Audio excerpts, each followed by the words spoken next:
why they got rid of their king in the first place. He's out of touch, and the soldiers who are now not being paid begin to look back fondly on the days when Napoleon ruled. Letters pour into Elba, telling Napoleon that if he were to return, the people of France would welcome him with open arms.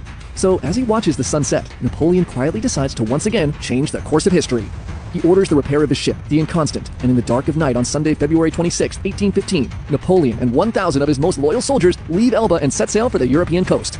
The Corsican monster, the nightmare that had terrorized Europe for nearly 2 decades, is en route back to France. On March 7th, Metternich, the acting head of the Congress of Vienna, is awakened in the middle of the night with an urgent message from Elba.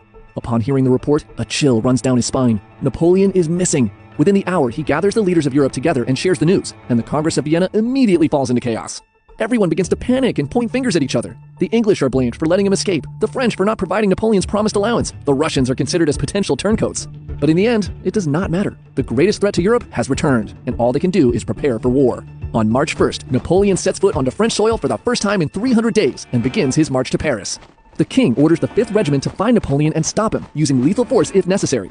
They meet just outside of the town of Grenoble, and the 5th stands in formation on the road blocking the emperor's path.